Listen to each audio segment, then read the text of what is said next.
The morning it began, Paris was still half asleep.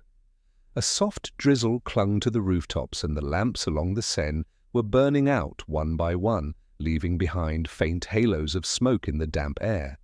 Somewhere between dawn and daylight, a telegram arrived at the Quai des Orfèvres, brief, unsigned, and peculiar. A photograph taken at the moment of death. The man knew he was dying. Inspector Moreau read it twice before setting his pipe down. It wasn't just the words that unsettled him. It was the way the ink had bled slightly on the paper, as if written in haste or fear. That small blur would linger in his mind long after the case began to unwind. This is where our story begins, between a photograph that shouldn't exist and a truth that Paris itself tried to forget. If you're drawn to mysteries wrapped in fog and memory, where every street corner hides a story, then settle in. This case will take us from the grey heart of the capital to the far edges of the provinces and into the fragile minds of those who believe that the camera, for a fraction of a second, can capture not just the living but the dying soul itself. Before we step deeper into this world, a brief word. If you find yourself absorbed by this kind of story, where each clue is more human than criminal, consider subscribing to the channel and sharing it with someone who still believes the past leaves fingerprints. It helps us keep these stories alive in the quiet corners where they belong. The telegram arrived just after 6. The clerk who brought it in still had the look of sleep about him, his hair damp from the mist outside.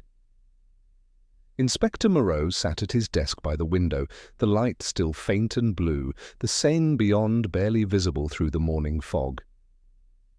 He had been awake since before dawn, though he couldn't have said why. There were mornings like this, when the air felt weighted with something unsaid, when even the pigeons on the opposite ledge seemed reluctant to stir. He lit his pipe, exhaled, and reached for the telegram with a kind of lazy suspicion, the way one touches something that may sting. It was short. No signature, no address, only 8 words typed in hurried capitals. A photograph taken at the moment of death. Then below it, a smaller line written by hand. The man knew he was dying. The paper was thin, the ink slightly smudged, and for a long minute Moreau simply stared at it. He was used to the strange, the desperate, the theatrical. Paris was full of people who liked to play games with the police. Yet something about this message disturbed him. It wasn't the claim itself. Men had long tried to capture death, to make it stand still. But the tone, there was fear in it, not arrogance, not deceit, fear. He folded the telegram, slid it into his coat pocket, and rose. Outside, the Quai des Orfèvres was wrapped in its habitual dampness. The fog off the river had a milky thickness, swallowing the outlines of the bridges and the faint glow of the street lamps. It was a Paris that belonged not to the living, but to the ghosts that hadn't yet found their way home. A barge horn sounded somewhere downstream, low and mournful. "Bad hour for the river," muttered Janvier, one of his men, as he joined him near the iron railings. They found another floater by the Pont Marie. Probably a drunk. "Probably," said Moreau, though he doubted it. There was always something strange about drownings in fog. The river hid things well, but it never kept them forever. He turned back toward the building. "Get the file ready. I'll go down myself." He took the small police motorcar through the narrow streets, its tires hissing against the wet cobblestones. Vendors were setting up their stalls by the Halles, voices echoing in the distance like early ghosts of the day. By the time he reached the Pont Marie, a small crowd had gathered. Dockworkers, a fruit seller, a few curious boys pretending to shiver for sympathy. The corpse lay covered under a coarse cloth near the embankment steps. 2 officers stood watch, their breath visible in the cold air. When Moreau knelt and lifted the edge of the covering, the face that greeted him was unremarkable. A man in his 40s, perhaps, dressed neatly, the kind of suit one wears for respectability rather than comfort. His hair was dark, though thinning at the temples, and there was no mark of violence, no sign of struggle. But it was the eyes that drew Moreau's attention. Open, wide, and strangely calm. He had seen death often enough to know the usual look: surprise, pain, resistance. But this one was different. The man looked almost expectant, as if he had known the precise second his heart would stop. "Nothing on him?" Moreau asked. "Wallet's missing," said Janvier, "but his watch is still there. Silver. German make." "Any witnesses?" "None yet, though an old fisherman claims he saw someone with a camera earlier. Said the fellow was standing near the bridge taking pictures of the fog." Moreau rose slowly, brushing his gloves clean.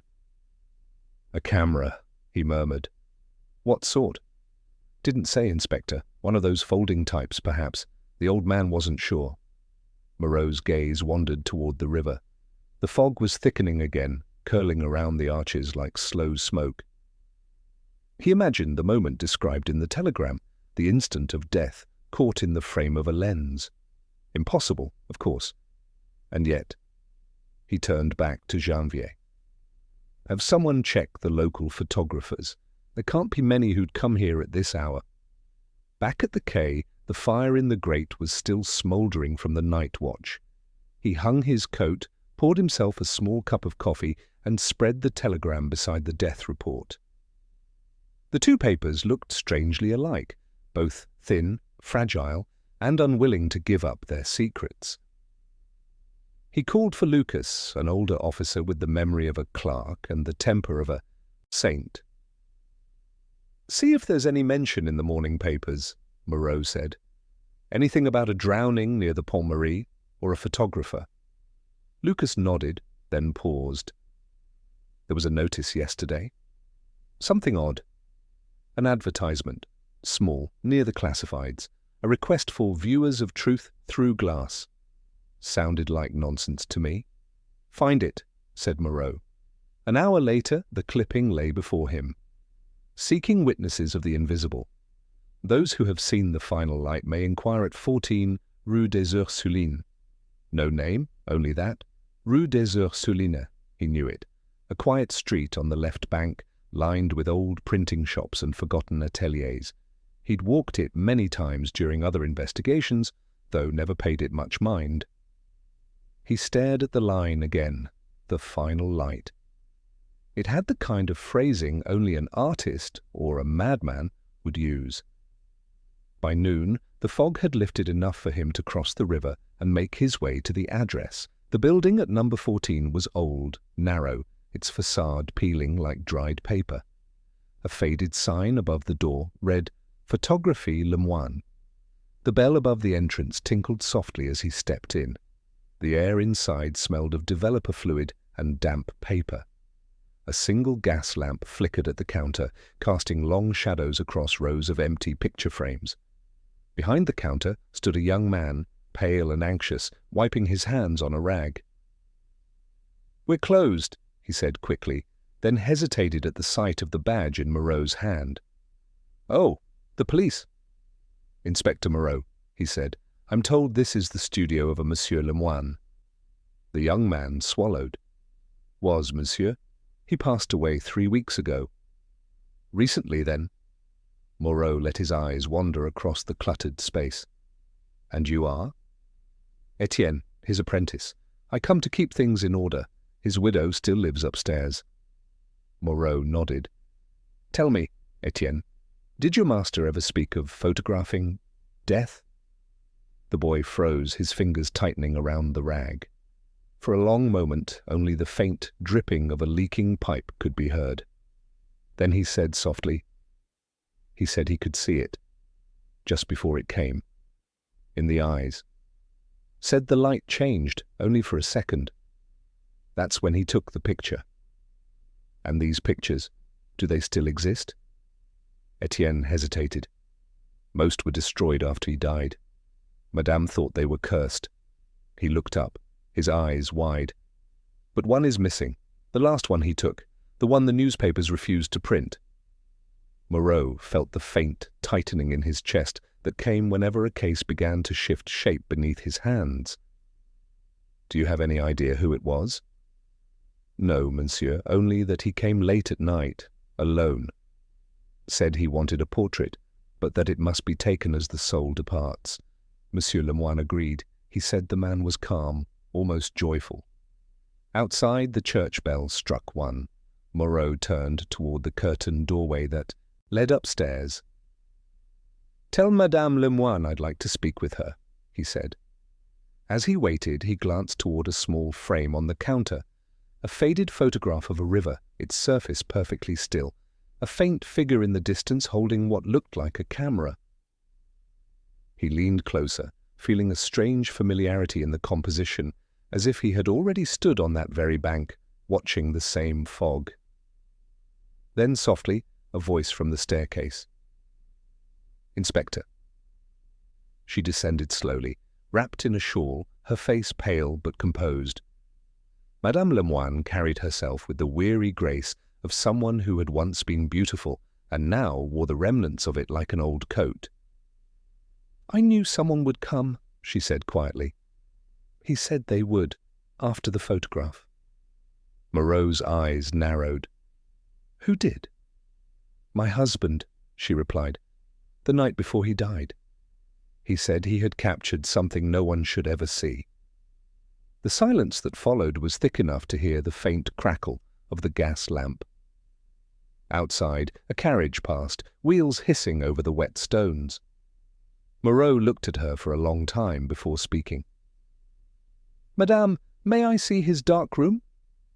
She hesitated, then nodded toward the back. "You may, but you won't find what you're looking for."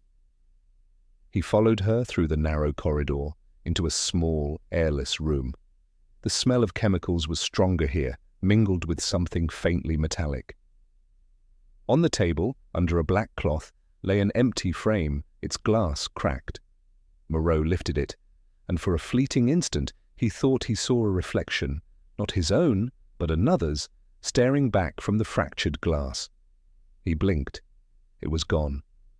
Behind him, Madame Lemoine whispered, "He said the camera doesn't lie, Inspector, but he never said who it tells the truth to." Moreau looked once more at the frame, then at the woman. There was something in her voice, half confession, half warning. He slipped his gloves back on. "Then perhaps," he said quietly, "it's time we found the picture that killed him." The fog outside was beginning to rise again as he stepped back onto the street, the telegram pressing faintly against his chest like a heartbeat.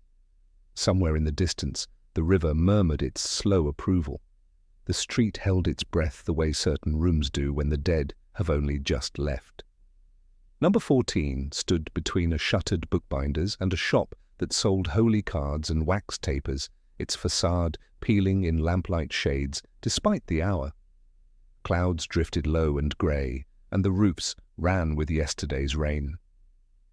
Etienne had returned to his quiet corner at the counter, folding paper sleeves for negatives with the reverence of an altar boy preparing linen, but his eyes kept lifting toward the stair, as if some word of permission might descend and absolve him. Madame Lemoine had gone back up to fetch a key she said was necessary for a locked drawer. Her steps above were soft, careful, like a woman moving through a room of sleeping children. Moreau remained where he had first stopped, just inside the door, the smell of developer and glue and dust threading the air into a single long ribbon of memory. In places like this, the world was reduced to the distance between light and darkness, and the few seconds in which the hand learned to trust its own timing. He let his fingers drift over the counter's glass, pausing at the river photograph again. It was the same reach of water he had studied that morning near Pont Marie, but seen from farther away, as though the lens had been patient, waiting for weather to decide which city it would reveal. At the far edge of the frame, a small figure leaned toward the parapet, a fold in his coat, and a square shape at his chest betraying the presence of a camera. There was a ceremony to it, that stance, a solemn readiness that men reserve for church doors and farewells. If this had been taken by Lemoine, as the faded stamp on the back suggested, then the photographer had been as interested in those who look at death as in death itself. Madame Lemoine returned with a small iron key on a ribbon and the resigned quiet of someone who has negotiated with grief and refused its bargain. Up close, her eyes were not merely tired, they were the eyes of a person who had learned to watch others without being seen. She did not offer coffee or courtesy. She slid the key onto the counter between them and rested her hand beside it, a ring too loose on her finger, circling the bone like a question that had lost its answer. "My husband kept a ledger," she said. "He believed order protected him from what he chased." The words did not accuse, they described. "I locked it away, not from the police, from what comes after the police." "What comes after?" Moreau asked, though he knew the shape of such things. "Visitors," she said, "the kind who never speak their names because names are clumsy for the kind of wanting they carry." He turned the key, and the drawer slid out with a sigh that sounded colder than wood. The ledger lay on top of a bundle of paper envelopes tied with twine. Beneath it, a velvet-lined box hinted at something delicate, a lens or a tool. He left the velvet for last and opened the ledger first. The hand was steady, each entry a small, contained life, date, hour, weather, subject, plate number, payment. The early pages belonged to weddings, babies, uniforms before departure. Then the curve of the script changed almost imperceptibly, as if made more upright by resolve, and different words appeared in the column of subjects: convalescent, bedside, special light, last portrait. To most people these would be euphemisms, the damp cloth laid over a frightening word. To Lemoine they had been precision. "Who asked for these?" Moreau said. "Sometimes the family, sometimes the parish sister," Madame answered. "You know how it is in certain houses. There is no photograph except the one taken when breathing stops. They think it keeps a face from disappearing." "And your husband?" "He thought the same at first," she said, and for the first time a thread of scorn crept into her voice, not for him, but for the past that had made him gentle. Then he believed he could catch the exact second when the light leaves. He told himself it was science. It was not science. It was hunger. Moreau turned a page and found a line without payment recorded, the only such exception. The date was 11 nights ago, hour, late, weather, fog, subject, initials only, AD, plate, unknown. In the margin, a single note, the ink darker, as if written with a newer pen or a heavier hand, the final light, true. He closed the ledger and felt the simple weight of the word true echo under his ribs, like the after-ring of a bell. "Do you know A.D.?" he asked. "I did not know his name," she said, "only that he arrived alone and did not look back when the door closed. He had a kindness about him that made me dislike him immediately. Kind men, when they are very determined, become very quiet in a way I do not trust." Moreau untied the bundle of envelopes. Most held negatives, wrapped in onion paper, notes tucked inside about exposures and retouches. One envelope was empty except for the imprint of a plate number, long smudged by repeated touch. Another contained a torn corner of photographic paper with a sliver of an ear and the shine of an eye like a moon in eclipse. A third had a receipt from a shop on Rue Monsieur le Prince, chemicals, a new ground glass, a packet of magnesium ribbon. He set them out in a line as though arranging cards for a game he pretended not to know how to play. "Did your husband speak of the river?" he asked, without looking up. "Of the Pont Marie?" "He spoke of bridges as if they were friends who sometimes lied," she said. "He liked the water because it forgave bad exposures. And the night he wrote that note in the margin." She drew the shawl tighter. "He came home with a way of standing that broke my heart, not like a man returning to his wife, but like a man listening to a sound that has followed him indoors." Etienne had drifted closer, not to listen. He had already heard all there was to hear, but to be near the only people who might share the burden of it. He watched Moreau reach for the velvet-lined box as one watches a match near a wick. Inside, wrapped in soft cloth, lay a brass lens in two parts, the front element heavier than it looked, the glass clean, the rim engraved with a maker's name and a focal length. Beneath it, tucked so closely that Moreau felt it before he saw it, a flat metal plate the size of a palm, its surface dark, almost mirror-like, marked with scratches that could have been random or deliberate. When he tilted it, a faint image swam up from the dark like a fish rising from the bottom of a pond. He held his breath. A forehead, the curve of a cheek, an eye half closed, half bright, as if a shutter had cut the world in two and entrusted each half to a different fate. "Not paper," he said. "No," Madame answered. "Copper." He said paper was too fleeting. Copper remembers. "Is this the last?" he asked. "It is a ghost of it," she said. He tried to transfer the image, failed. He was impatient that week. The copper holds only the first thought of what he saw. Moreau set the plate down as gently as one sets down a sleeping child, though the pressure in his chest had returned, a thought trying to form without words. Outside, a cart rattled over stones, voices passed and faded, the city doing what it always did, which was to pretend that nothing in it ever changed more than the seasons required. He opened the ledger again and traced the initials AD with his thumb. "Your husband advertised," he said, "seeking witnesses of the invisible, who came. A boy who thought it would make him brave. A priest who wanted proof that faith was right to be merciful. A woman who wore gloves in summer. And men who belong to no one," she said, letting the last words fall without naming them.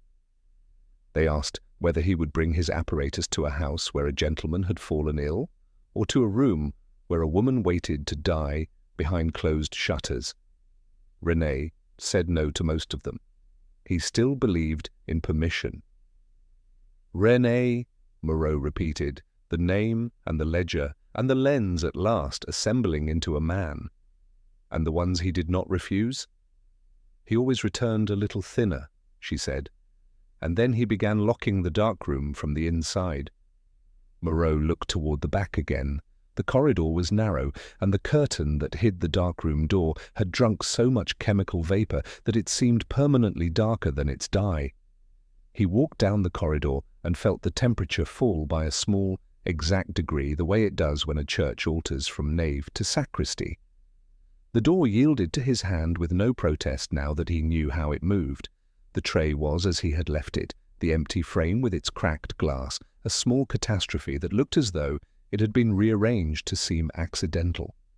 On the shelf, bottles sat in disciplined rows, labels written in that same careful hand as the ledger. Hypo, alum, collodion, nitrate.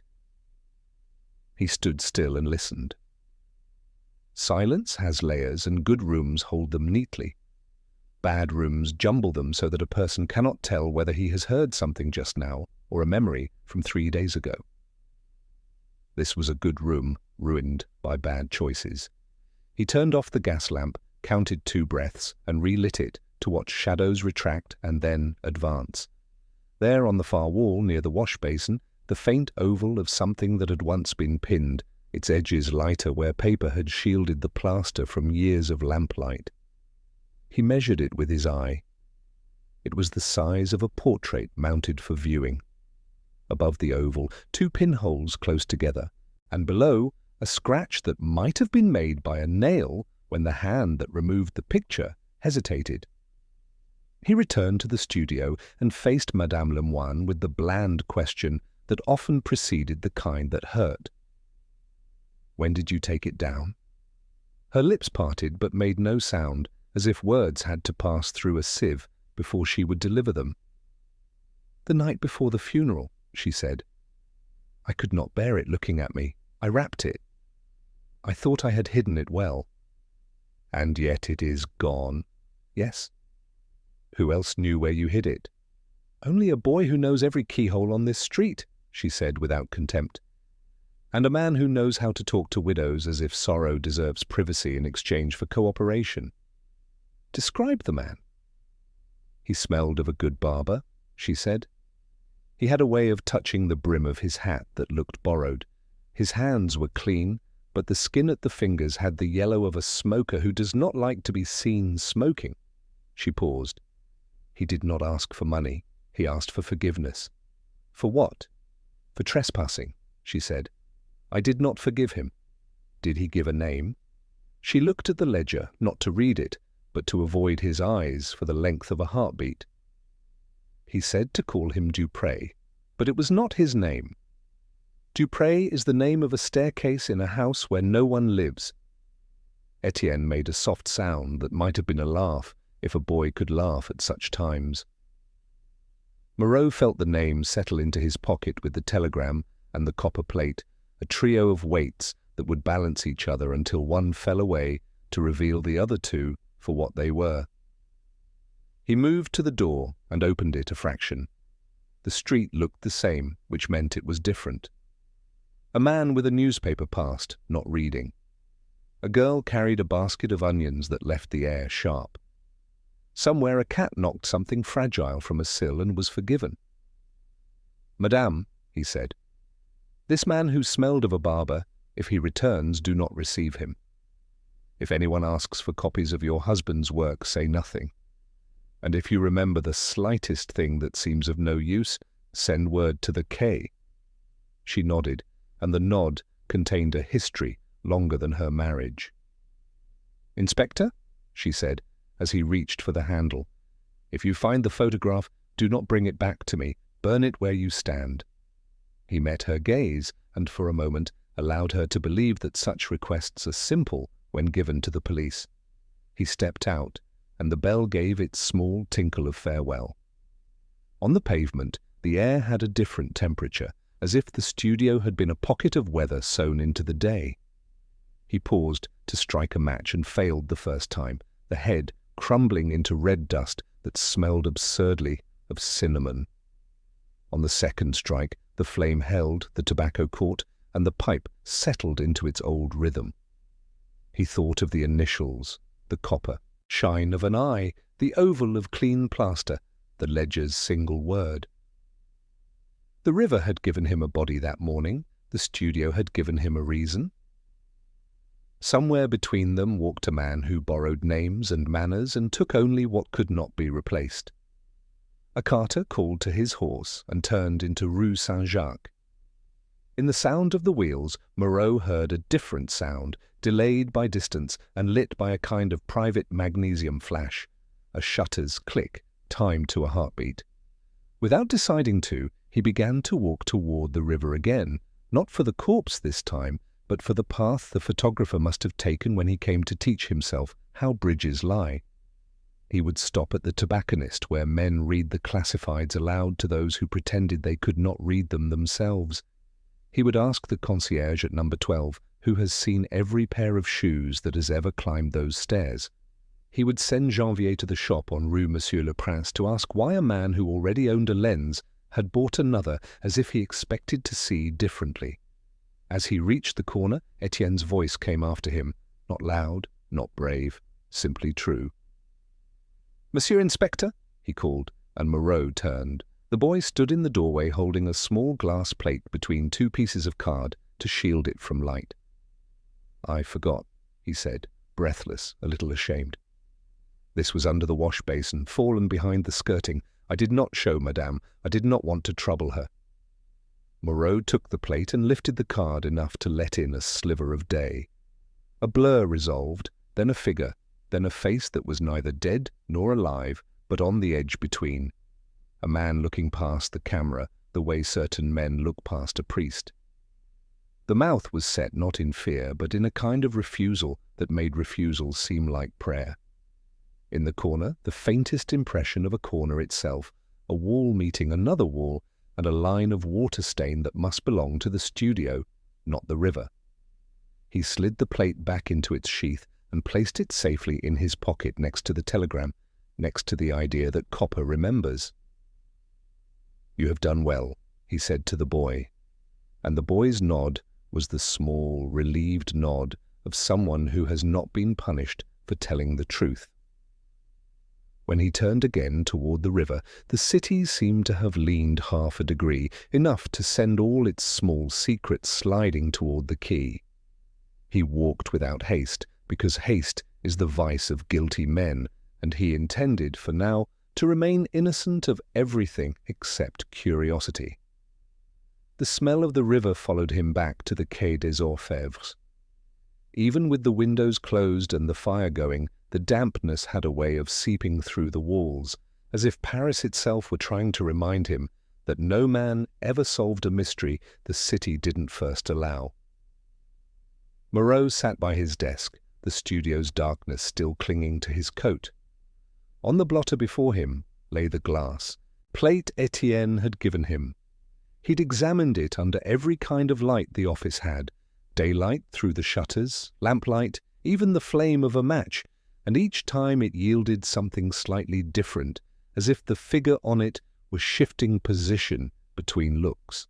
The first impression was clear enough, a man in mid-30s, well-groomed, composed, but under magnification the edges of the face broke into a blur that felt almost deliberate, the faint outline of another shape intruding behind the head, perhaps reflection, perhaps motion. The longer Moreau stared, the more he felt that he wasn't the observer but the observed. A cold bead of sweat ran down his neck, and he turned the plate face down, breathing through his pipe until the smoke calmed him. Lucas entered with a small bundle of papers. "Report from the prefecture," he said. "Our man from Pont-Marie. Name of Antoine Derval, age 42, resident of Rue Saint-Honoré. Profession, copywriter for a photographic journal called La Vision Moderne." Derval, Moreau murmured, recognizing the initials from the ledger, A.D. Was he married? Widowed, 3 years, no children, lived alone in a furnished room. Landlady says he had visitors, mostly men, but none she recognized. They spoke in low tones, she says. Once she overheard something about preparing the exhibition. An exhibition of what? Photographs, supposedly. But she never saw any prints. Moreau nodded slowly, tapping his pipe against the edge of the desk. "Send Janvier to his rooms. Have him search for negatives, correspondence, anything that mentions Le Moine or the Rue des Ursulines." He waited until the footsteps faded, then stood, pacing the narrow space between the desk and the wall. So the drowned man was Derval. The same man Le Moine had photographed. The same man who had died looking into a lens, expecting his end as though it were an appointment. But how had the photograph travelled from the dark room to the river? Who had taken it from Madame Lemoine's keeping, and why send that telegram? The pieces fit together with the precision of a lock designed to resist the wrong key. That evening, when the lamps along the quay flickered to life, Moreau went back to Rue des Ursulines. The street was darker now, the fog heavier, the sound of hooves muffled to a distant rhythm like a tired heartbeat. The shop was closed, but the window upstairs glowed faintly. He knocked once on the studio door, twice more, then heard her voice from above. "Who is it?" "Inspector Moreau." There was a pause, then the bolt slid. She descended holding a candle in one hand, her shawl drawn close. "You shouldn't come at night," she said quietly. "Things echo differently here after dark." "Sometimes they echo truer," he replied. "May I come in?" She hesitated before nodding. Inside, the room was colder than before, as if the fire had been left to die on purpose. The counters were cleared, the glass cleaned, and yet an unease clung to everything, a silence that had replaced the hum of work. "I came to ask about the last sitting," he said, "your husband's final photograph." She moved to the table and set down the candle. "I told you all I knew. Perhaps, but sometimes the truth needs retelling before it reveals itself." Her eyes lifted toward him, tired but not hostile. "You think I'm hiding something? I think you're remembering something you don't wish to see again." She smiled faintly, an expression that did not reach her eyes. "I've remembered everything worth remembering. The rest is better left to the dark." He took the copper plate from his coat pocket and placed it on the table. The candlelight glimmered across its surface, drawing the faint ghost of Derval's face. "This," he said, "was found in the drawer. You said most of the work was destroyed. Why keep this one?" She stared at it for a long while before speaking. "Because he said it was proof. He said the man died exactly as he lived, willingly." "Willingly?" "He came to be photographed because he meant to die. He believed the camera could hold the instant between life and death, that if the eye of the lens were quick enough, it could catch whatever leaves us. He said it would make him eternal." Moreau leaned against the counter, watching her face. "And your husband?"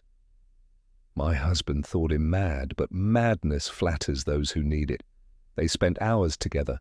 I heard them downstairs, the arguments, the laughter, the silence after." She looked toward the dark room door. "Then one night, Derval returned alone. My husband said he had agreed to the final test. When he went down, he took the larger lens. I followed only after I heard the shutter." She stopped. "And?"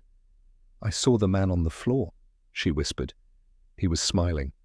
My husband stood with the camera still in his hands, staring as if the thing had bitten him. He said, 'It worked.' That was all." The candle flickered, throwing her shadow large against the wall. "Did he kill him?" Moreau asked. Her head shook, but the motion was slow, uncertain. "I don't think so. The man was already dying. There was poison in the air that night, but it came from both of them." He turned toward the dark room, the door now half open. "May I?" "If you must." The small room looked different in the wavering candlelight. Shadows crowded the corners, the trays gleamed faintly. Moreau felt along the wall until his hand found a loose board. Behind it, wrapped in black cloth, he found another copper plate, this one thicker, its edges sharp. He unwrapped it slowly. The image was clearer than the first. Derval again, seated, head tilted slightly, the background an indistinct blur. But there was movement, no, light, around his face, a shimmer that shouldn't exist in still photography. The effect was unearthly, as though something within him had begun to burn outward at the exact moment the shutter closed. He carried it back into the main room. "You hid this," he said. She said nothing. "Why?" "Because it shouldn't exist," she whispered. "René said the camera had caught something it was never meant to see. He begged me to destroy it. I tried. It would not burn." Moreau studied the plate again. The shimmer could be a flaw, exposure error, develop a stain. But something about it felt alive. "Where was this to be shown? The exhibition Derval planned?" Her face turned away. "I don't know. He mentioned a salon, perhaps near Montparnasse. They called themselves the Society of the Last Image. He said they paid well for proof." The phrase stirred a faint recognition. He'd heard of similar circles, wealthy eccentrics who traded in morbid curiosities, the art of dying as spectacle. He thought of Derval, the journalist turned experimenter, and Lemoyne, the craftsman who'd followed him into the abyss. Outside, a carriage rolled past, its wheels hissing on the wet stones. The candle guttered. Moreau placed the plate back on the table and looked at her. "You're not safe here," he said. "Someone else has already been inside once. If they believe you still have the photograph—" She laughed, soft but bitter. "Inspector, no one who truly believes in ghosts ever feels unsafe. Only the living can threaten me now." He was about to answer when a noise broke the air, the faint click of metal against wood, followed by hurried steps in the corridor. He reached the door in 3 strides, throwing it open just in time to see a shadow dart down the alley. He shouted, but the fog swallowed the sound. By the time he reached the street, there was only silence and the echo of boots fading toward the river. When he returned inside, the candle had fallen, rolling against the table. The copper plate was gone. Madame Lemoine stood motionless, eyes wide with something that was not quite fear. "You see," she whispered, "even ghosts know how to choose their moment." He picked up the fallen candle, relit it, and stared at the space where the plate had been. For the first time, he felt the edges of the case closing around him, not like a trap, but like a photograph fixing itself in solution. He turned to her once more. "If the society exists," he said quietly, "they'll come for the rest. Keep your doors locked. Burn anything that bears his name." She didn't answer. Her eyes had drifted toward the darkroom, to the faint glint of a third frame hanging crooked on the wall. Empty, but for the outline where another picture had once been. Moreau left her there, the candlelight trembling over her face. Outside, the fog had thickened again, swallowing the lamps until only the faintest halos of yellow remained. Somewhere in the darkness, a camera shutter clicked, faint and distant, as if the night itself were taking notes. He didn't turn toward the sound. He simply walked back toward the river, thinking of the face in the photograph and the whisper that had followed him from the studio. The camera doesn't lie, but it chooses who to tell the truth to. It rained the next morning, not in bursts, but in long, patient streaks that washed the streets without ever seeming to end. From his office window, Moreau watched the droplets blur the outlines of the city until the bridges became smudges of iron and the river a moving sheet of dull glass. The night's pursuit still lingered in his bones. He had returned from the widow's house with no plate, no suspect, and a sense that Paris itself had turned its back to him. Somewhere in the wet, anonymous hum of the city, a photograph had vanished, an image of a man's final second, and the camera that captured it might already be watching someone else. Janvier came in, dripping, his hat tucked under his arm, his shoes leaving dark prints on the floor. "Derval's rooms have been searched," he said. "No prints, no negatives, but there was one odd thing." He set a damp envelope on the desk. "Found in the stove. Half burned." Moreau lifted the flap with the point of his pen. Inside was a corner of heavy photographic paper, the edges charred, the center showing part of a sleeve, a hand, and a watch glinting at the wrist. The image was incomplete, but the watch, its silver casing engraved with a small cross, was unmistakable. "Same as the one from the body," he murmured. He tried to destroy it. "Or someone else did," Janvier said. "Neighbors say they heard voices that night. 2 men, maybe 3. One of them angry, then silence. By morning, he was gone." Moreau placed the fragment beside the glass plate from the studio. "If Derval knew he was dying, then the question isn't who killed him, but why he agreed to it." He rose, pulling on his coat. "Have the lab confirm whether this fragment matches the emulsion used by Lemoyne. If it does, the two were working together right up to the end." The rain thickened as he stepped into the street, each drop stinging against his collar. Paris smelled of coal smoke and wet wool. The cafes had their awnings out, but the tables were empty. Even the newsboys had retreated beneath the bridges.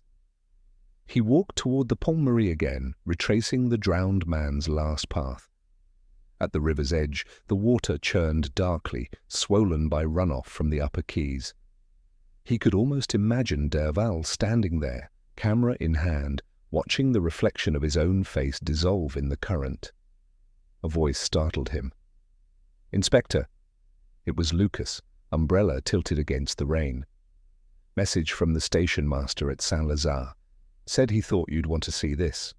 He held out a folded telegram. "Lemoyne's name found in left luggage ledger, dated 2 weeks ago. Small trunk, unclaimed." "Saint-Lazare," Moreau repeated.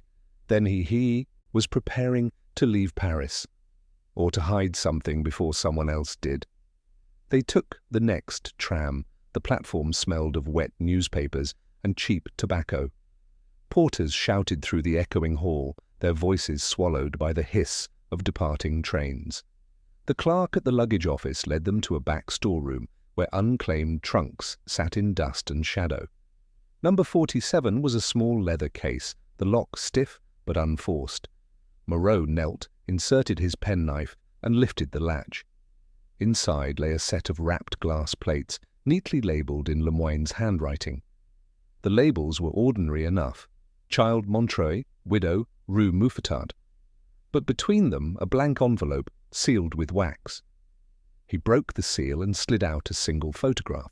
The image was of a man seated at a table, the same faint shimmer of light surrounding his head.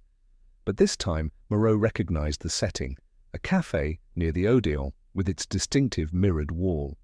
And the face, not Derval's, but another man's. Older, sharper, with the complacent smile of someone who knows he is being watched. Beneath the image, in faint pencil, Lemoyne had written 2 words: "The Collector." "Who is he?" Lucas asked. Moreau shook his head. "Not sure yet. But look here." He pointed to the reflection in the café mirror. In the blurred background sat Derval himself, watching the photographer. 2 men, 2 mirrors, 2 watchers, each framing the other. He slipped the photograph into his coat and stood. "We'll need the widow to confirm, and send word to the registrar. Find anyone named Dupré associated with exhibitions, salons, or photographic clubs. I want a list by nightfall." By the time they returned to the quay, the rain had turned into a steady drumming that filled the corridors. The gas lamps burned weakly, their mantles hissing. Moreau hung his coat, but the damp had already seeped through. He took the photograph from his pocket, studying it again under the lamplight. The collector's eyes seemed almost alive, amused, as though aware of the gaze returning to him across the years. He heard the door open behind him. It was Madame Lemoyne. Her shawl was soaked through and her face was pale, the kind of pallor that comes from more than weather. "Inspector," she said, voice low. "You must come. Someone has broken into the studio." He grabbed his hat and followed her back into the downpour. When they reached Rue des Ursulines, the shop door hung open, one hinge torn loose. Inside, the darkroom had been gutted, the trays overturned, negatives smashed, bottles shattered across the floor. The smell of chemicals was sharp enough to sting the eyes. "Nothing of value left," she whispered. "They took what you didn't." Moreau crouched near the sink, his fingers tracing a wet footprint on the tiles. The heel was narrow, the impression clean, polished shoes, not work boots. A faint scent of cologne clung to the air, delicate and precise. "Same man who came before?" he asked. She nodded. "I think so. I heard the floor creak. He was humming, something slow like a lullaby. I stayed upstairs." He turned toward the broken shelves. Among the fragments of glass lay a small metal tag, no larger than a coin, stamped with the letters SLI, Société de la Lumière Invisible. The name sent a cold ripple through him. He had read it once, years ago, in a report about a clandestine salon where artists and scientists gathered to watch photographs of executions, deaths and accidents, believing they were glimpsing the soul departing. It had been dismissed as rumour, the kind of decadence Paris liked to hide behind its elegance. He slipped the tag into his pocket. "They're not rumours anymore," he said softly. "Your husband and Derval found proof, and now the society wants to own it." She looked up at him, eyes wide. "Then what will you do?" "Find the collector," he said, "before he finds another photograph." A flash of lightning lit the window, followed by a crack of thunder that made the bottles rattle. For a moment, the light caught her face, and he saw fear there, not for herself, but for something already lost. As he turned to leave, she caught his sleeve. "Inspector," she whispered, "he'll come for you next. You've seen the picture. That's how it begins." He didn't answer. Outside, the rain had become a curtain, and the city's reflections quivered like restless ghosts. He walked down the slick pavement, his collar turned up, the street lamps shimmering through the storm. Somewhere above the rooftops, a church bell began to toll. Each strike echoed through the fog like a countdown. When he reached the corner, he stopped beneath a flickering lamp.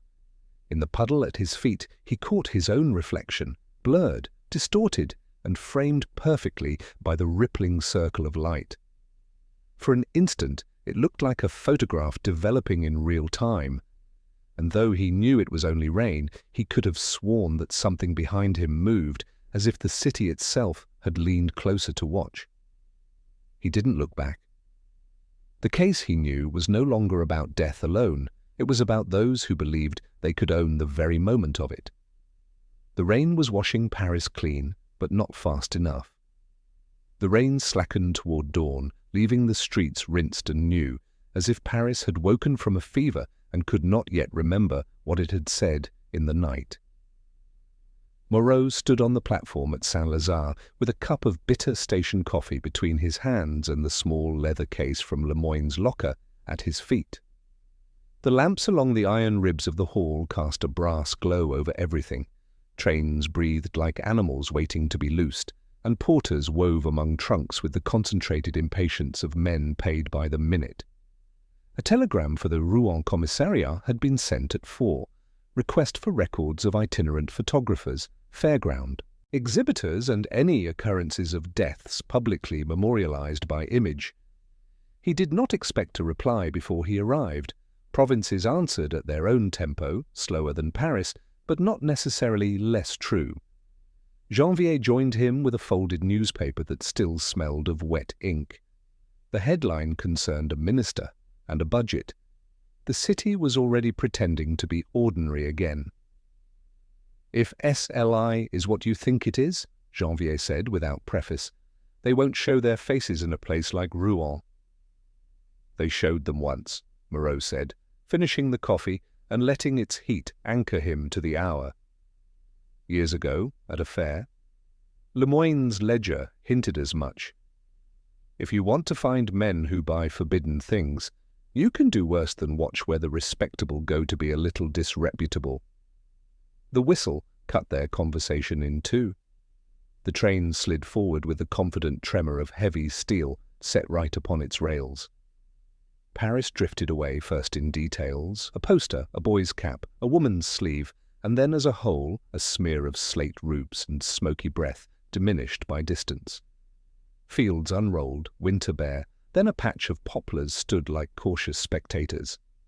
Inside the carriage, the air was warmer than the station and smelled faintly of coal and wet wool. A priest slept with his chin on his chest.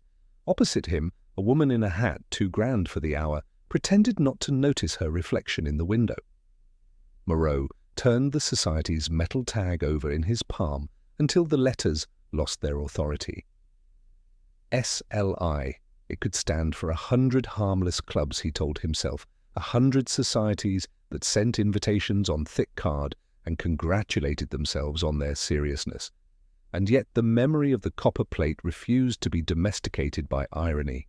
The shimmer around Derval's face, the way light seemed to be leaving even as the lens collected it, flaw or miracle, it had convinced the men who needed convincing.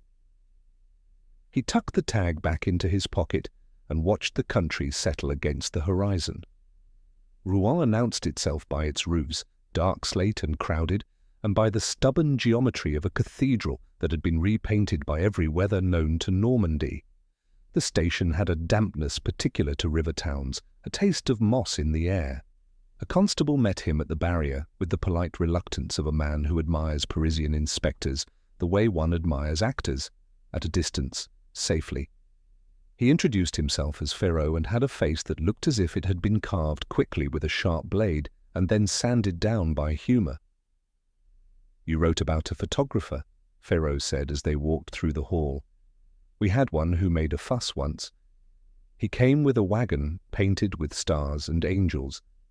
Said he could make the dead look as though they had meant to die. People brought coins and curiosities. He left before the gendarmes found a reason to dislike him." "What name?"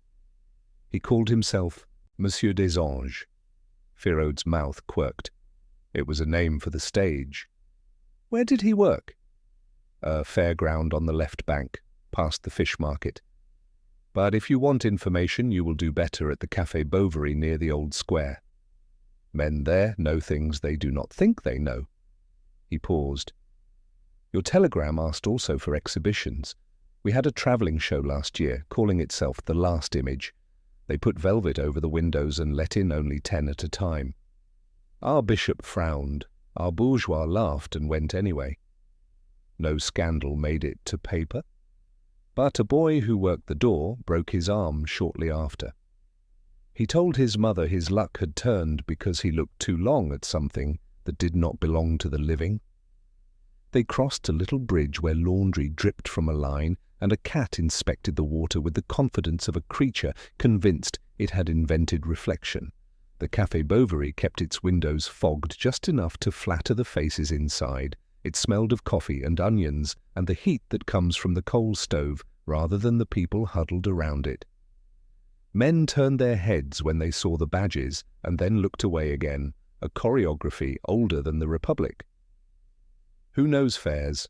Moreau asked the waiter, who was also the owner, because he moved with the indifference of a man who takes his own inventory in his head as he walks. "And photographers who don't pay taxes?" "You want Barent," the man said, wiping his hands on his apron. "He sells frames, sometimes souls." He tilted his chin toward a corner where a man with hair like a broom drank his brandy as if time owed him interest. Barent had the particular courtesy of the provincial middleman. He sold confidences like turnips, weighing them with 2 fingers and declaring a price he had already decided. When Moreau set the society tag on the table between them, Barent did not touch it. He looked at it as one looks at a spider that may or may not be dead. "Seen it?" he said finally. "Once. A gentleman from Paris, his fingernails too clean for our work, offered one just like it to a boy at a booth. Said it meant he could enter without his mother.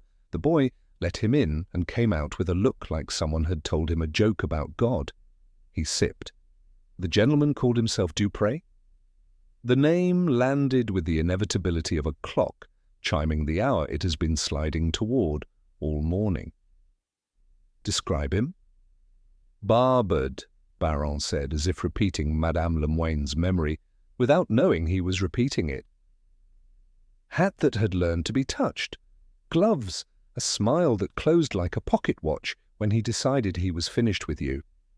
He asked after a man we called the Angel. Said the Angel owed him a picture." "The Angel, Monsieur Desanges," Moreau said. "Where did he go?" "Dieppe for a season. Then inland to the fairs. He had a trick with glass that made people pay twice. He said light was a law, and he had read it. I did not like the way he watched children." Barent poured himself another brandy with the neat precision of a man who never spills when he drinks alone. "A year ago he took lodgings at the Red Sail near the basin upstairs. He left at night. He owed the owner 2 weeks. They walked to the Red Sail with the particular gravity of men who know a place before they arrive.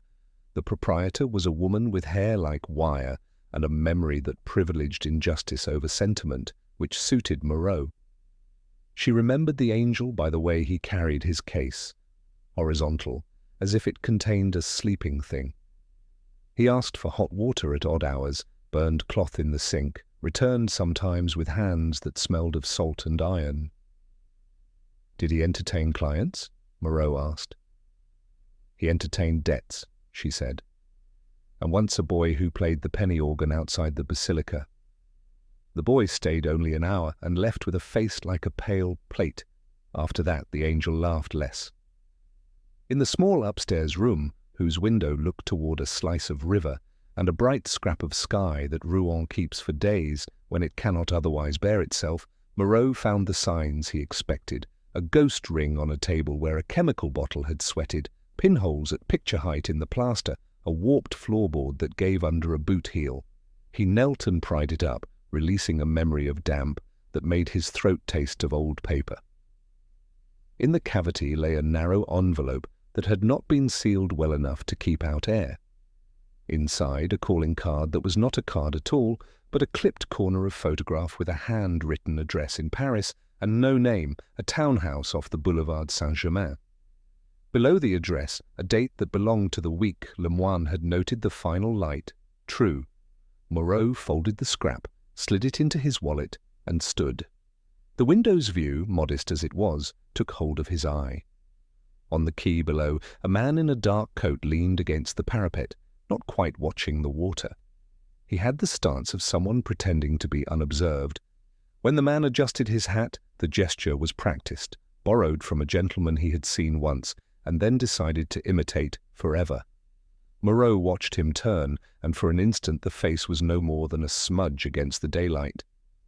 Still the impression arrived all the same. Clean hands, careful smile. The man walked away without looking up.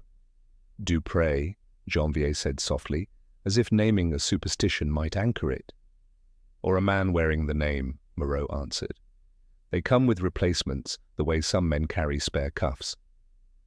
They followed, not fast. Country towns punish haste with notice, and notice is a currency best spent sparingly.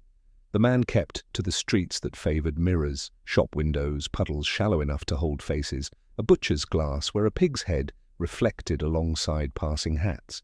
He paused near a stall that sold prayer cards and chose one without reading, paying like a man who has been told to buy contrition in small denominations. He turned into a narrow lane that led to the market's back, where crates made little rooms for cats, and the air smelled of oranges and fish. Moreau let Janvier pass ahead to cut off the mouth of the lane. When the man realized he was bracketed, he did not run. He took off his hat and smiled the smile that closed like a pocket watch. "Good morning, Inspector," he said, demonstrating that knowledge arrives in both directions. "We are far from the quay." "We travel for work," Moreau said. "As do you, monsieur?" "Dupré," he said with a small bow. "A name, not a confession."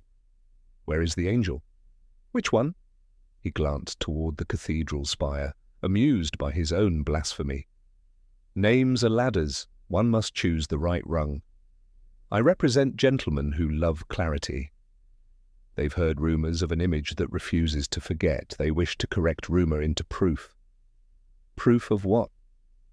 "That there is a price worth paying," Dupré said, and the lightness left his voice just long enough to reveal the calculation beneath it. "For art. For certainty. For the second that decides a life belongs to more than itself." "And Derval?" "A willing man," Dupré said. "Those are rare. He gave himself the way some men give money. He wanted to be seen at the end. He wanted someone to tell him that the end belonged to him. Lemoyne obliged him. Artists are priests with fewer rules. You stole the plate from the widow." "I borrowed what wanted to leave," he said. "It had chosen an audience. I am merely the usher." He tipped his hat back onto his head with a flick that pretended to be humble. "You've come to ask after provincial ghosts, Inspector, but your answers live in Paris, Boulevard Saint-Germain, 3rd floor, a door with no name. Knock when the lamps are lit, and your questions will be turned to ash or gold, depending on your faith." Janvier moved, but the lane decided for them. A cart edged in, 2 boys tumbled from nowhere with a crate between them, a woman set down a basket and remonstrated with God and her husband in the same breath. In the crisp confusion, Dupré stepped backward into a doorway that should have been locked and was not. When the space cleared, the doorway was a mouth without a tongue. He had gone down the inner stair that old houses keep for secrets. They reached the courtyard just in time to hear the gate latch on the next street. Moreau did not swear. He put his hand flat against the door he could not open and felt the faint remaining warmth of a man who lived at the temperature of a deception. Then he turned back toward the quay, where the water kept its counsel with provincial patience. On the afternoon train, Rouen slid away, its roofs arranged as if to suggest that the puzzle of a town could be solved with the right vantage. The scrap of address lay in Moreau's pocket, a tidy arrow. He ordered no coffee this time and let the rhythms of the carriage do their old work, organizing his thoughts into intervals. Derval had not been hunted to death. He had navigated toward it, steered by a promise that someone would keep him company in the final second and call that company truth. Lemoyne had followed, craftsman to experimenter, and seen an image he could not live with. The society, with its letters that could be any 3 words a man with money wished them to be, had reached in with a gloved hand and taken what fit their theology. Paris received them at dusk, the hour when the city pretends to soften and becomes, instead, exact.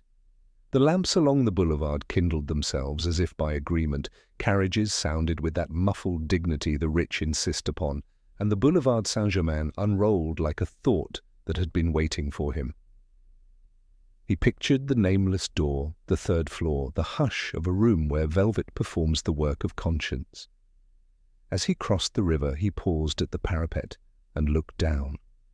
The Seine had resumed its habitual pretense of forgetting. In the water, he saw the brief, broken version of his own face, the one a lens would find if it were not distracted by the arc of a bridge or the shine of a watch.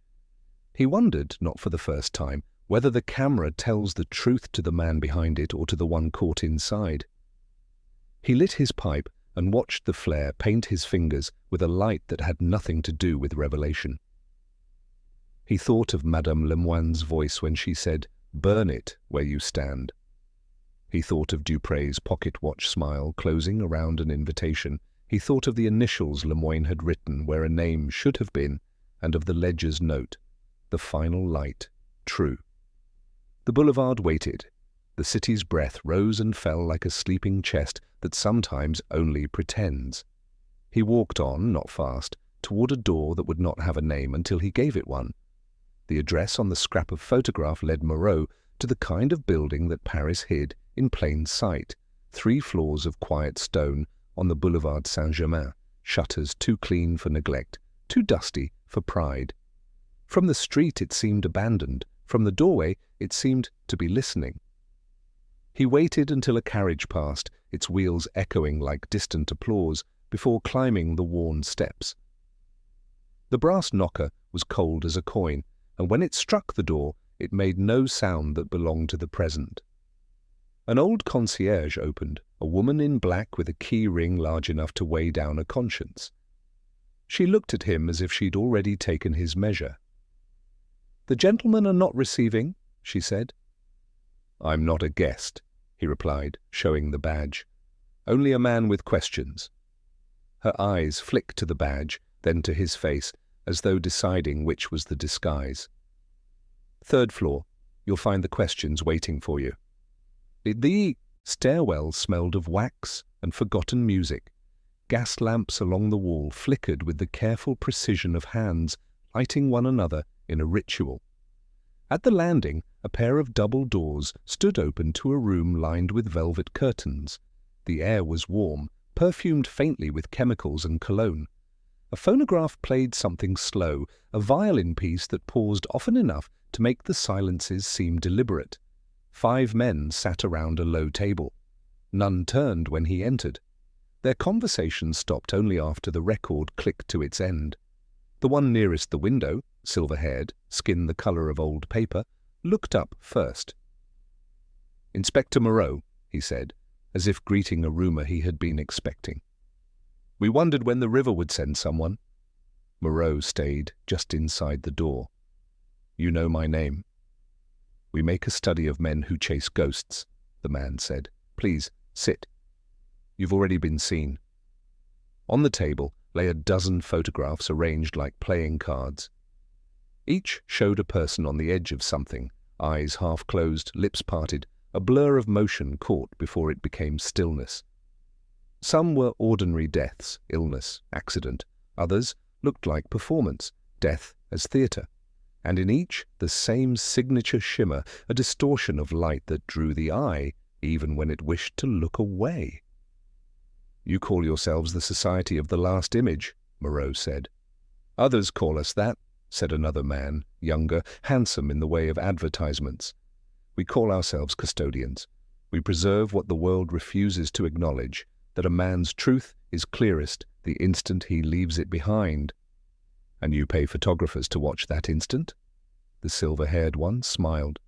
"We pay for witnesses. The camera merely assists. Monsieur Lemoine understood that. So did your drowned friend, Derval." "Derval didn't drown by choice." "Didn't he?" the younger man asked. He wrote to us himself. He wanted the photograph exhibited at our next gathering. The angel promised to deliver it. Unfortunately, both artist and subject chose poor timing. Moreau took a step closer to the table. Dupré works for you. The older man lifted a single finger. Dupré works for curiosity, not for us. We tolerate him the way astronomers tolerate comets, unreliable but illuminating. He brings us what refuses to be found. Moreau's hand went to his coat pocket, touching the metal tag as if to remind himself it still existed. He stole a plate from the widow. Where is it now? Safe, the old man said, being developed properly. The process must be repeated under specific light. Tonight, if you insist on knowing.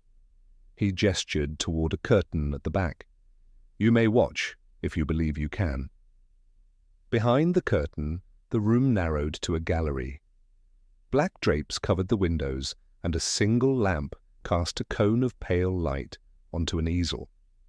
On the wall opposite, a screen waited, its surface blank except for faint smudges where other images had once been shown. A man in shirt sleeves bent over a tray of liquid, his movements slow and reverent. When he turned, Moreau saw the ruined beauty of a face that had known too much darkness, the angel himself, Monsieur des Anges, older now, but unmistakable. So the provinces were only a retreat, Moreau said. Des Anges looked up, his eyes reflecting the lamp's steady glow. A retreat is not an escape. You always come back for what you left unfinished. You call this unfinished? He lifted the plate from the tray with a gloved hand, letting the fluid drain. The image began to emerge, faint at first, then sharper. Derval, eyes open, the faint shimmer now unmistakably alive. It seemed to pulse, as if light itself breathed through the silver salts. The men in the other room fell silent. One of them whispered a prayer that sounded more like desire. This is what they pay for, Des Anges said softly. A second that never ends. Moreau felt a chill travel the length of his spine. You killed him for this. Des Anges shook his head. He asked for it. I gave him what he wanted, to be seen. The moment the shutter closed, he thanked me. Then he fell. I took the picture before he hit the ground. And Lemoyne? I taught him what he already suspected. He lacked faith, that was all. Faith in the light's mercy. When he saw what we had caught, he lost himself. Perhaps you will too. The inspector took a step forward. You'll surrender that plate. The older man behind him spoke quietly, almost kindly. Inspector, do not mistake ownership. What you call evidence, we call revelation. You cannot confiscate belief. Moreau turned toward them, his voice steady. Belief doesn't drown men. No, said the younger one, but it teaches them how to walk into the river. Lightning flashed beyond the curtain, briefly piercing the black drapes. For an instant, the image on the plate flared like a living thing, and in that light Moreau saw not only Derval's face, but others, Lemoyne's, perhaps even his own reflection, folded into the silver. He moved before thought could argue, knocking the plate from Des Anges' hand. It struck the edge of the table and shattered, liquid spilling across the floor like spilled mercury. The angel cried out, but the sound was almost joyful. You fool, he said, dropping to his knees. You've freed it. The men at the table rose, confusion blooming into panic. The light in the room seemed to shift, lamps flickering, shadows lengthening. For a heartbeat, Moreau thought he saw faces forming in the reflections, pale and astonished. Then the phonograph in the next room began to play again, unbidden, the needle dragging through static. He reached the door, pulling it open. The concierge stood there, hand on the banister, eyes wide. Go, she whispered. They will not follow. They've seen enough. Outside, the storm had broken completely. Rain lashed the boulevard, washing the lamplight into gold ribbons. Moreau walked fast, not running, the sound of the phonograph still humming somewhere behind him. By the time he reached the bridge, his coat was soaked through. He leaned on the parapet, breathing the cold air until his pulse slowed. Behind his eyelids, the image lingered, the shimmer of Derval's face, that impossible motion caught in stillness. He opened his eyes to the river. Its surface trembled under the rain, thousands of tiny impacts fixing and erasing themselves every second. He thought of what Desange had said, a second that never ends. Perhaps that was all death ever was, a single instant repeated endlessly by memory. He took the metal tag from his pocket and let it fall into the water. The river accepted it without sound. When he turned to leave, a figure waited at the far end of the bridge, umbrella tilted like a black wing. Dupré. "You broke their toy," Dupré said when Moreau reached him. "Good, but toys have copies. You know that, don't you?" "Then I'll find them," Moreau said. Dupré smiled, that same pocket watch smile clicking shut. "You already have. You're one of them now. The light never forgets who watched." He tipped his hat and melted into the fog, leaving only the echo of his steps. Moreau stood alone as the rain began again, in earnest.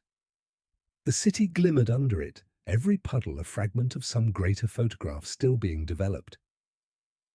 He wondered how long before he too appeared in someone else's frame, eyes open, caught between one breath and the next. He turned toward the Quai des Orfèvres, the faint taste of chemicals still on his tongue, and walked back into the city that was always watching. The river had no memory, or so it pretended. By morning, the storm had brushed the city clean, and only the smell of wet stone remained, a trace of something rinsed but not forgotten. Moreau arrived at the Quai des Orfèvres just as the city's heartbeat shifted from sleep to suspicion. A clerk handed him a stack of night reports, and he nodded, half listening, half troubled by the flickering image that still pulsed behind his eyelids. Derval's shimmering face, the plate shattering, the strange way the light had seemed to fold inward like a dying breath, refusing to leave its host. He went to his office and closed the door. Lucas had left 3 memos on his desk, a rough dossier on Société de la Lumière Invisible, a telegram from Rouen confirming the alias Monsieur Desange tied to at least 2 deaths, and a short, neat note from Madame Lemoine.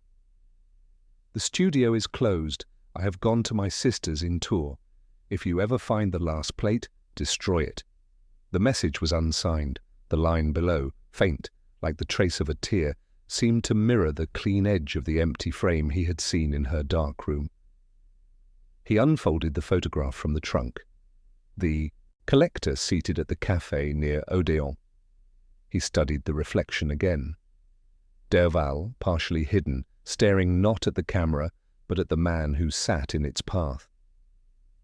The faint shimmer was absent here.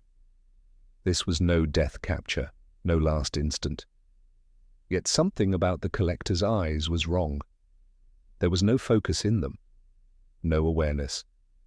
The smile seemed practiced, rehearsed too often, as if he had been waiting all his life to be photographed by someone exactly like Lemoine. He turned it over. On the back, in pencil, another address, this one in Neuilly, with a date added in a precise, steady hand, October 5th. That was a week before Derval's body had been found. The phone on his desk rang. It was Janvier. "Inspector," he said, his voice low, "you'd better come to Neuilly. There's been another one." The house was grand, one of those discreet mansions behind clipped hedges and iron gates that pretended to be modest because they could afford to.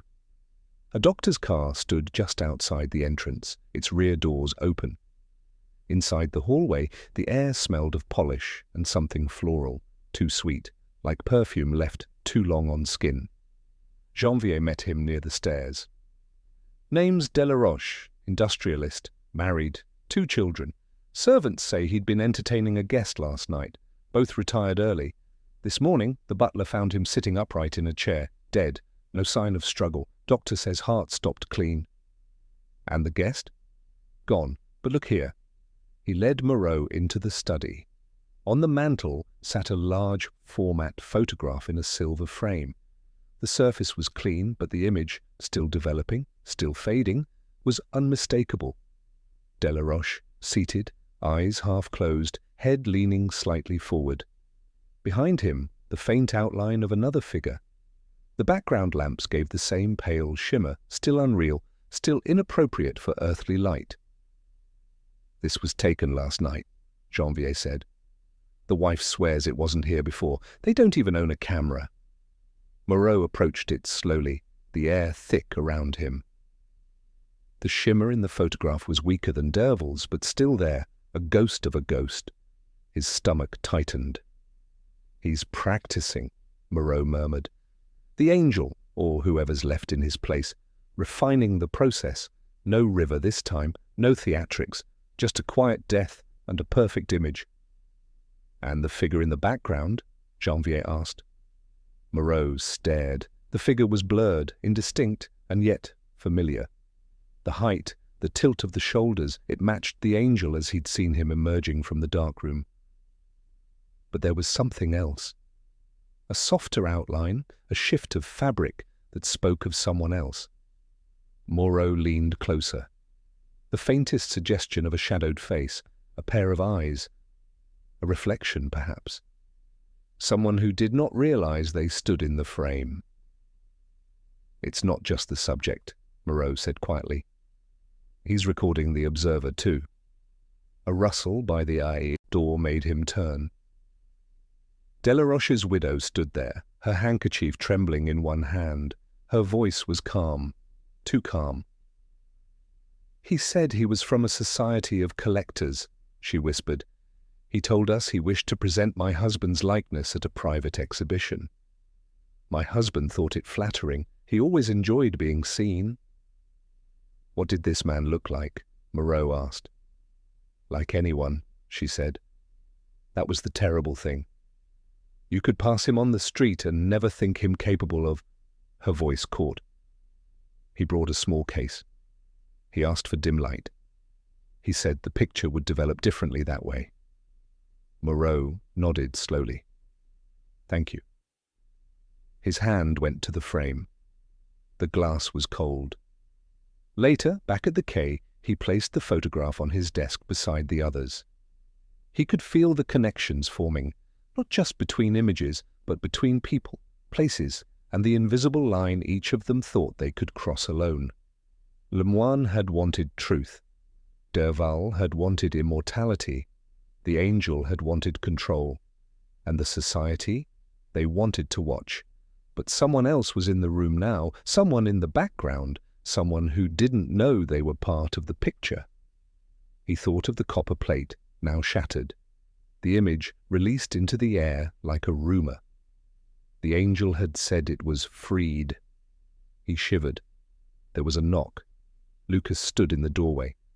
"Inspector, someone's waiting for you outside." "Who?" He didn't give a name, just said, "Tell him I've brought the frame." Moreau's blood ran cold. He rose without a word. Outside, beneath the grey wash of mid-afternoon, stood a man-shape in a dark coat, a folded rectangle of wood, cradled in his arms like a child. He turned as Moreau approached, his face hidden beneath the brim of his hat. "It's empty," the man said, lifting the frame into the light. Where a photograph might have been, there was only a hollow space, a perfect rectangle of absence. He said it wasn't for the picture, it was for the one who'll stand in it. Moreau stared at the void, and in its shape he saw himself, framed by a lens he had never agreed to face. The frame wasn't for the dead. It was for the living, those who watched, those who refused to look away, those who thought themselves outside the moment and found themselves preserved within it. He took the frame slowly. The man nodded once, then vanished into the crowded street, leaving behind only the echo of his footsteps. Back inside, Moreau set the empty frame on his desk.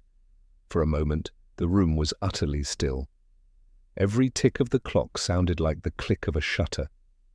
He leaned back and rubbed his eyes. "The truth," he whispered, "isn't in the picture. It's in the one who looks at it." Outside, the lamps were beginning to light. Paris was preparing its nightly illusion. In the darkened glass of his office window, Moreau saw his reflection, not framed, not frozen, but waiting, always waiting. Night came early, as it often did in autumn, when the city seemed to fold itself into its own shadows. The streets flickered with lamplight that trembled in the damp breeze, turning every passer-by into a figure half present, half ghosted. Moreau stood alone in his office, the empty frame on the desk like an accusation, without a voice. Through the glass pane he could hear the muffled rhythm of the Seine brushing against its banks, a sound older than thought. He hadn't lit the lamp yet. Darkness, he realized, had its own grammar, each pause a comma, each breath a sentence, each silence its own full stop. He poured himself a measure of cognac, not for comfort, but as a way of marking time.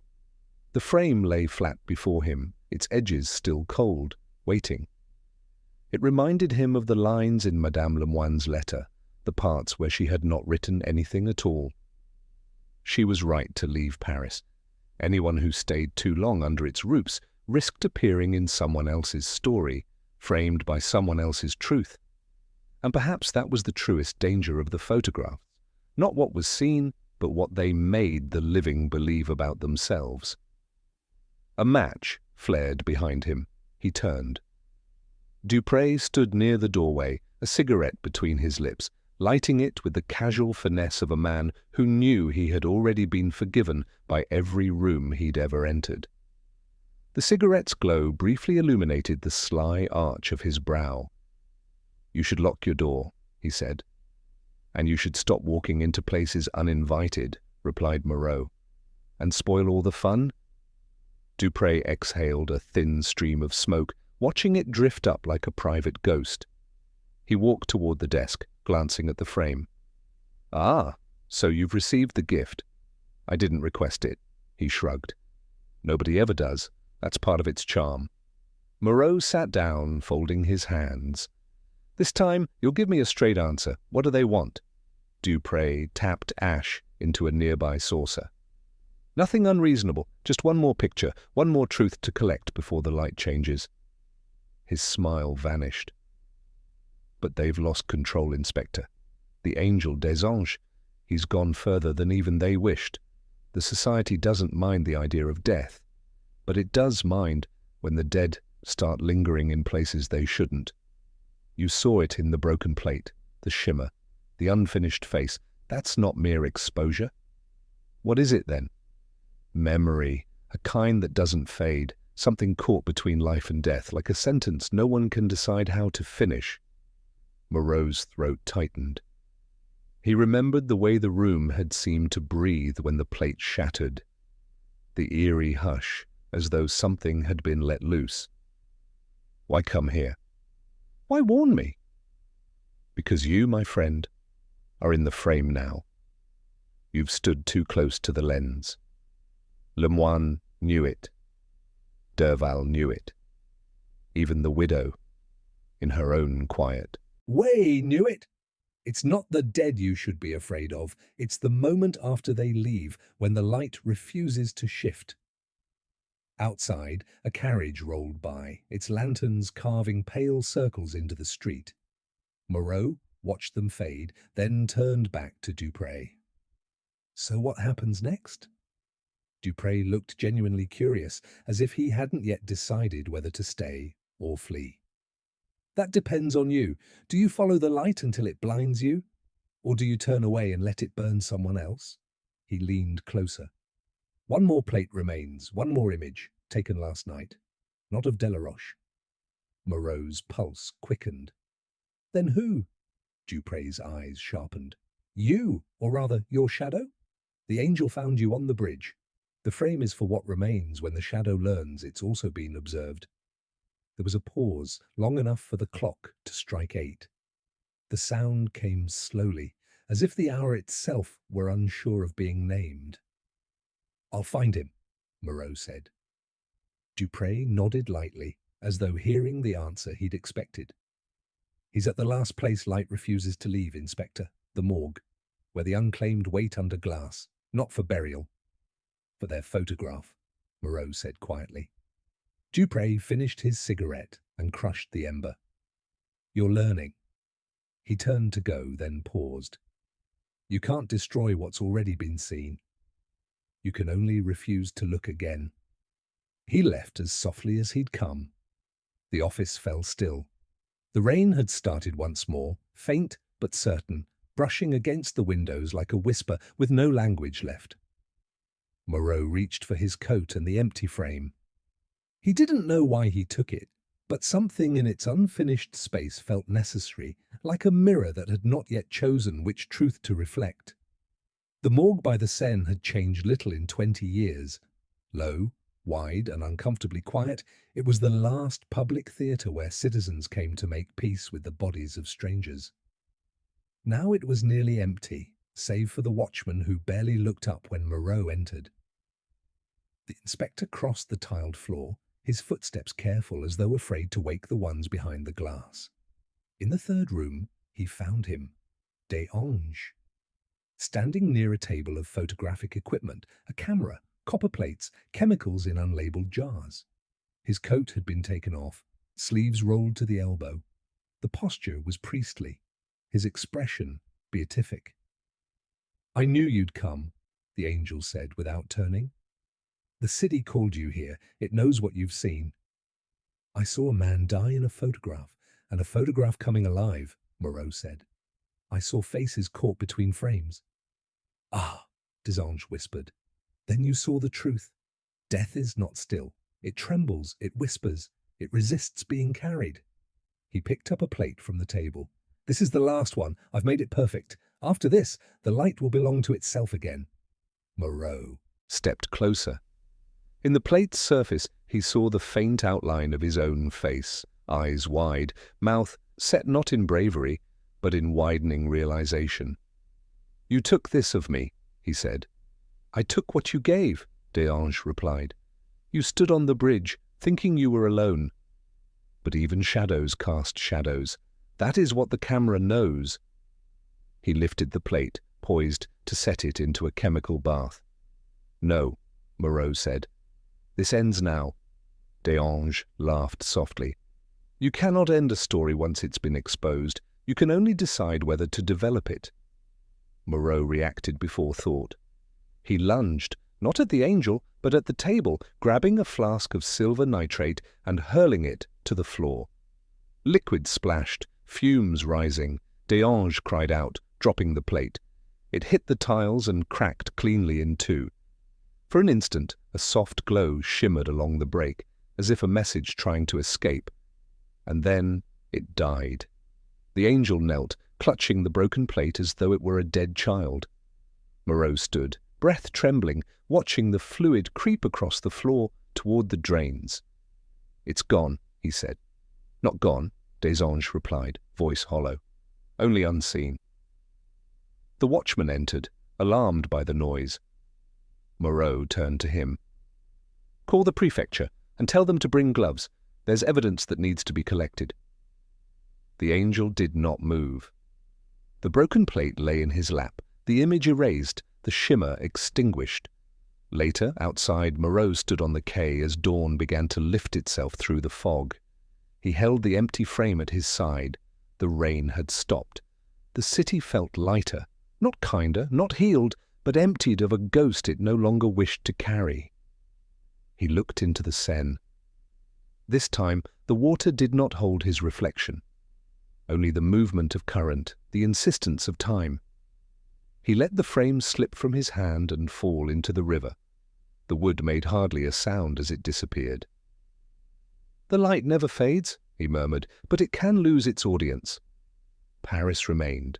Somewhere behind him, the lamps went out. Somewhere ahead, the day waited to be developed. He lit his pipe and walked on. The river kept its secrets, as it always had. But the city, for once, did not watch him go.